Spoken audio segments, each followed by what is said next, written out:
अगर आप लोग इंडिया में 18 से 30 साल के बीच में हैं, अगर आपकी इंडिया में 18 से 30 साल की एज है, मेरी रिक्वेस्ट है आप सबसे हाथ जोड़कर इस वीडियो को बिल्कुल एंड तक देखना। इस वीडियो में कोई मजाक नहीं है, कोई एंटरटेनमेंट नहीं है, बट यह जरूर है कि मैं आपकी लाइफ बचाने वाला हूं इस वीडियो में। क्यों? क्योंकि इस स्कैम के चलते जो मैं आज अपनी वीडियो में एड्रेस करने वाला हूं, एक फाइनेंशियल स्कैम जिसमें ज्यादातर यूथ, ज्यादातर वो लोग जो 18 से 30 साल के बीच में हैं, आज की डेट में इस चक्कर में ट्रैप्ड हैं। काफी लोगों ने सुसाइड अटेम्प्ट कर लिया, काफी लोगों की फैमिलीज को टॉर्चर झेलना पड़ा, काफी लोगों का मेंटल लेवल, फिजिकल लेवल पर हरासमेंट हुआ। Please watch this video till the end. इस स्कैम से बचो, खुद समझो, और इस वीडियो को सुनने के बाद, समझने के बाद ज्यादा से ज्यादा लोगों तक शेयर करना ताकि वो लोग भी इस स्कैम से अपने को बच सकें। और ये क्या स्कैम है? This scam is the loan scam. Ladies and gentleman and the students of business, अगर आज की डेट में आप इंडिया के डायनामिक्स को एनालाइज करते हैं, अगर आज की डेट में आप इंडिया की इकोनॉमी को एनालाइज करते हैं, कुछ ट्रेंड्स को एनालाइज करते हैं, तो आपको यह चीज समझ में आएगी कि 2000 से लेकर आज की डेट में ईयर 2024 तक एक टाइम अब ऐसा आ गया है जब सैलरीज सफिशिएंट नहीं पड़ती। जितना पैसा हम कमाते हैं उतना पैसा सफिशिएंट नहीं पड़ता, और हमारी नीड्स, हमारी वांट्स और हमारा लाइफस्टाइल काफी ज्यादा महंगा हो चुका है as compare to our earnings. इसको मैं आपको एक और बेटर लेवल पर ट्रेंड्स और डेटा से समझाता हूं। अगर आप ईयर 2000 की बात करेंगे और अगर आप अपने पेरेंट्स की बात करेंगे, उस टाइम पर सामने वाले लोग, आपकी फैमिलीज, आपके घर के बड़े लोग पैसा कम कमाते थे। उस पॉइंट ऑफ टाइम पर मान के चलते हैं आपके पेरेंट्स की सैलरी होती थी 2000 रुपए, राइट? 2000 रुपए मंथली बेसिस पर, और उस टाइम पर आपकी फैमिली में 4 से 5 लोग होते थे, और आपके पेरेंट्स 2000 रुपए कमाकर आप 4-5 लोगों को अच्छी तरीके से एक अच्छा लाइफस्टाइल दे पाते थे। But over a period of time, क्योंकि मार्केट में इन्फ्लेशन हुआ, महंगाई हुई, तो जाहिर सी बात है कि चीजों की कीमत जो है, जो प्राइसेस हैं, वो बढ़ने लगे। अब जाहिर सी बात है कि जब प्राइस बढ़ेगा, जब मार्केट में इन्फ्लेशन होगा, तो सैलरी भी बढ़ेगी, कमाई भी बढ़ेगी। ठीक है, मान लेते हैं बात। अब अगर आप मार्केट में निकलकर रिसर्च करते हैं कि पिछले 20 सालों में महंगाई कितनी बढ़ी, इन्फ्लेशन कितना बढ़ा, और उसके मुकाबले अगर आप ये एनालाइज करते हैं कि पिछले 20 सालों में सैलरी में कितना ग्रोथ आया, इनकम में कितना ग्रोथ आया, अर्निंग्स में कितना ग्रोथ आया, तो पता है आपको क्या निकल कर आएगा? आपको यह समझ में आएगा कि जिस रफ्तार से, जिस रेट ऑफ ग्रोथ से इंडिया में इनकम बढ़ी है, उससे कई ज्यादा रेट ऑफ ग्रोथ से इंडिया में इन्फ्लेशन और लोगों का लाइफस्टाइल बढ़ा है। का मतलब जितना आप एक 20 साल पहले कमाते थे वर्सेस जितना आप खर्च करते थे, आज की डेट में आपकी कमाई तो बढ़ी है, महंगाई भी बढ़ी है, बट जिस स्पीड से, जिस पेस से, जिस रफ्तार से महंगाई बढ़ी है ऊपर, उस पेस से, उस रफ्तार से, उस रेट ऑफ ग्रोथ से आपकी अर्निंग्स नहीं बढ़ी। का मतलब at this point of time 2024 में पिछले 20 सालों के मुकाबले आप कमा तो रहे हो, कमाई बढ़ चुकी है, बट आज की डेट में आपका लाइफस्टाइल और ज्यादा महंगा है as compare to your earnings. अब फिर एक क्वेश्चन ये आता है कि अगर आज का यूथ, आज का 18 से 30 साल का सेगमेंट कम कमा रहा है और उसके खर्चे ज्यादा हैं, जो कि आपने भी नोटिस करा होगा अपने लाइफस्टाइल में, तो फिर ये पैसा आता कहां से है? ये जो डेफिसिट रह गया बीच में कि फॉर एग्जांपल मैं 30,000 रुपीज मंथ का कमाता हूं और मैं खर्च कर रहा हूं 40,000, राइट? मेरी कैब का मुझे खर्च करना पड़ता है, मुझे जोमैटो स्विगी पर खर्च करना पड़ता है, मुझे ऑनलाइन शॉपिंग करनी है, मेरी ईएमआई चल रही है, वगैरह वगैरह। तो पॉइंट ये आता है कि जो डेफिसिट का पैसा है, ये पैसा आता कहां से है? ये डेफिसिट का पैसा आता है क्रेडिट से, लोन्स से। अभी रिसेंटली गवर्नर ऑफ आरबीआई का एक बयान आया था और उन्होंने ये बोला कि इंडिया में जो बैंक्स की हालत इस टाइम पर है वो बहुत ज्यादा स्ट्रांग है। का मतलब इंडिया में जो बैंक्स हैं, जो पूरा का पूरा फाइनेंशियल इंस्टीट्यूशंस हैं, जो पूरा का पूरा फाइनेंस सेक्टर है, वो काफी रैपिडली ग्रोथ कर रहा है, काफी रैपिडली ग्रो कर रहा है। बट पॉइंट को समझो, रैपिडली ग्रोथ कर क्यों रहा है? बैंक्स का असली धंधा, बैंक्स का असली जरिया कमाने का क्या है? बैंक्स का प्राइमरी सोर्स ऑफ अर्निंग है आप लोगों को क्रेडिट देना, आप लोगों को लोन देना और उसके बदले में इंटरेस्ट चार्ज करना। बैंक्स ग्रो कर रहे हैं, इसका क्या मतलब है? इसका यह मतलब है कि मार्केट में क्रेडिट अब ज्यादा जा रहा है और जिसकी वजह से बैंक्स ज्यादा पैसा कमा पा रहे हैं। इसका मतलब क्या?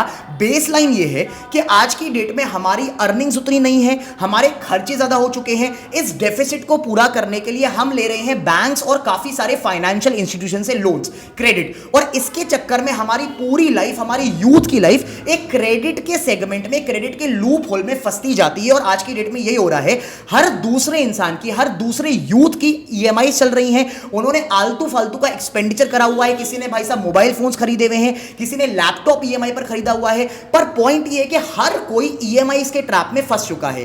बट प्रॉब्लम असली ये भी नहीं है। जब आप 18 साल के नए नए होते हो और आपका दिमाग लगता है, आपका दिमाग चलना शुरू होता है कि अब तो मेरे पास पैन कार्ड आ चुका है, तो क्यों ना मैं, और मैं लीगल एज का भी हो चुका हूं, तो और मेरे इतने टाइम से सपना भी था कि मुझे आईफोन लेना है, लैपटॉप लेना है, वगैरह वगैरह, तो आपका दिमाग चलना शुरू होता है कि चलो यार मैं मार्केट में निकलकर अब ईएमआई का ऑप्शन देखता हूं कि कैसे मैं एक लैपटॉप को ले सकता हूं ईएमआई के बेसिस पर।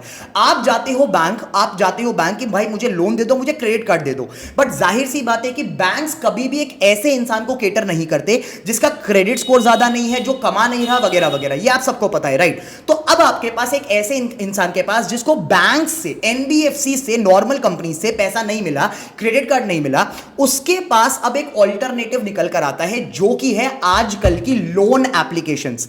आज की डेट में अगर आप गूगल प्ले स्टोर या फिर एप्पल स्टोर पर जाके देखेंगे और वहां पर आप टाइप करेंगे लोन, तो आपके पास हजारों ऑप्शंस आ जाएंगे ऐसी एप्लीकेशंस के जो कि आपको 5 मिनट के अंदर लोन देने के लिए तैयार हैं। और अगर आपने गलती से उसमें से किसी पर डाउनलोड करके साइन अप कर दिया, अगले दिन से आपके पास हजारों कॉल आएंगे अलग अलग कंपनीज की कि भाई साहब लोन ले लो।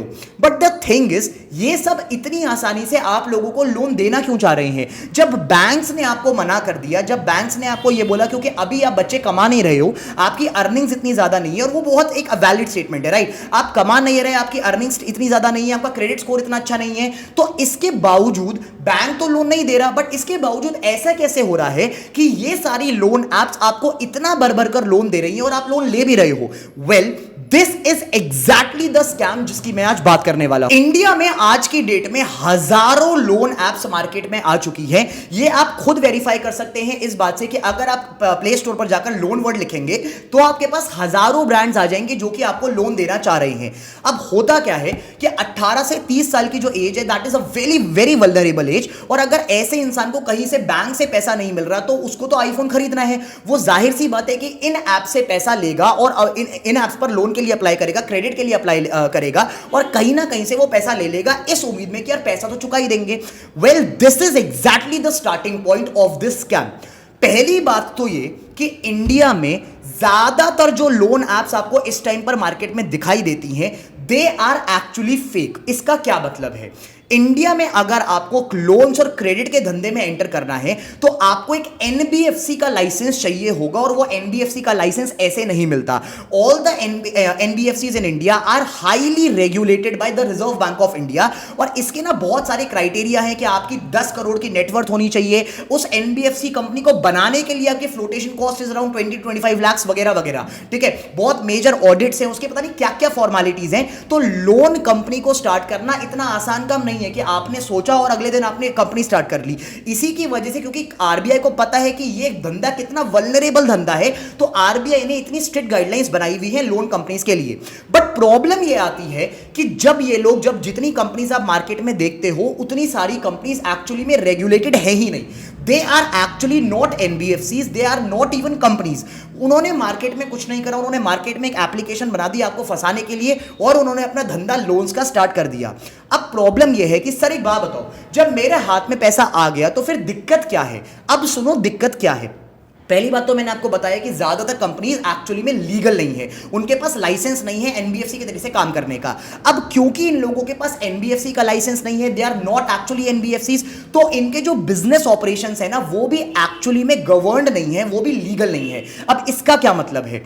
जब आप इनमें से किसी लोन ऐप पर एक लोन के लिए अप्लाई करोगे, सबसे पहले पता है फोन पे ये लोग क्या मांगते हैं आपसे? ये लोग मांगते हैं आपसे आपका एक्सेस। किस चीज का एक्सेस? आपकी गैलरी का एक्सेस, आपके फोन कॉन्टैक्ट्स का एक्सेस। सर, अगर मैं लोन ले रहा हूं और अगर मैं बैंक में जा रहा हूं लोन लेने के लिए, तो बैंक वाले मेरे फोटोज और वीडियोस थोड़ी ना मांगेंगे।